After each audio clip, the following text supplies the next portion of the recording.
I will always remember the summer of 2009. My father, my two brothers, and myself went to San Francisco by car and came back. We left Quebec City early in the morning of the first day and we crossed the border near Niagara Falls and Detroit. We drove near Chicago and then decided it was over for the day. The next 2 days were quite long and boring. Indeed, we went through the Great Plains of the United States.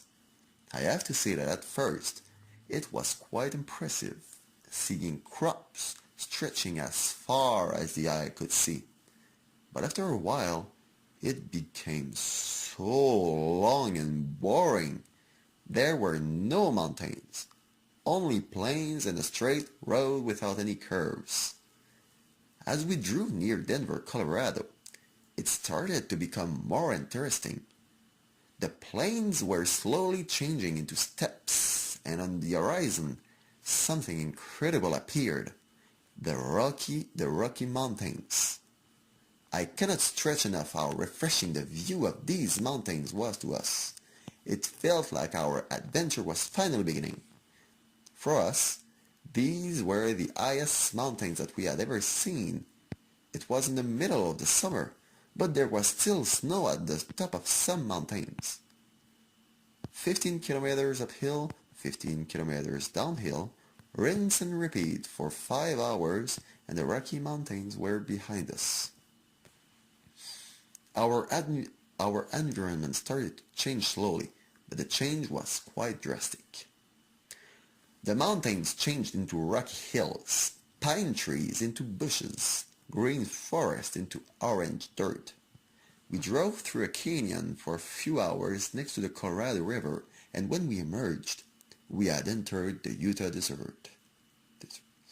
Our next stop for the next few nights was Moab, Utah.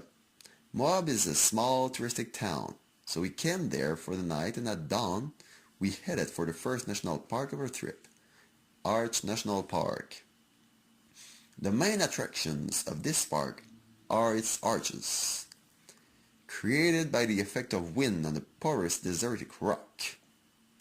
One of these arches is 18 meters high, while another is 88 meters long.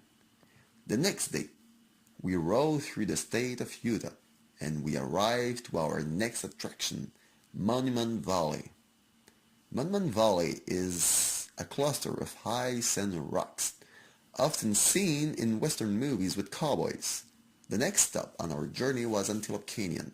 The canyon is located a few kilometers off the road, so in order to get there, we had to sit in the back of a pickup truck and enjoy the ride in the desert. Antelope Canyon is a thin but beautiful canyon. It was created by the effect of water and the porous rock. In the desert, even if it's a rare sight, when it rains, it pours. We also had the chance to see a black widow and a rattlesnake. We then moved to one of the main attractions to be seen in the area, the Grand Canyon. We settled camp, went to see the sunset, then went to bed because the next day was going to be a rough one. We woke up early in the morning and went for a hike down the Grand Canyon. It was incredibly hot and the road was very steep. It was a 15-kilometer hike and we each drank 6 bottles of water. The next day, we went to an attraction called Skywalk. It is a U-shaped platform over the Grand Canyon with a floor made of glass. At first, it was quite scary, but after a while, you kind of get used to it.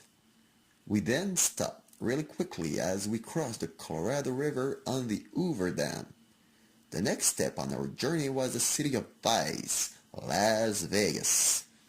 We did not really stop there, unfortunately, since my brothers and I were too young to go in any casino. The next day, we headed for the hottest place in North America, Death Valley. At one point, the temperature in the desert reached 54 degrees Celsius. We then had one last stop before reaching San Francisco, the Pacific Ocean. We spent the day relaxing on the beach on the west coast before finally heading to San Francisco. We stayed a few days in San Francisco, so we were able to see the Golden Bridge, to visit the prison of Alcatraz, and to take a cable car. We also went to a forest with old trees that were higher than buildings and larger than cars. We then began our trip back to Quebec, but we still had a few stops on our adventure. We stopped in Bonneville, a salt desert where people used to come to set speed records. The last interesting stops were a museum with a T-Rex and, well, my personal favorite, the Mount Rushmore. We came back home on the 21st day of our adventure, in which we covered over 14 kilometers and crossed 12 different states. It was an incredible trip, but sleeping in my bed that night was quite refreshing, to say the least.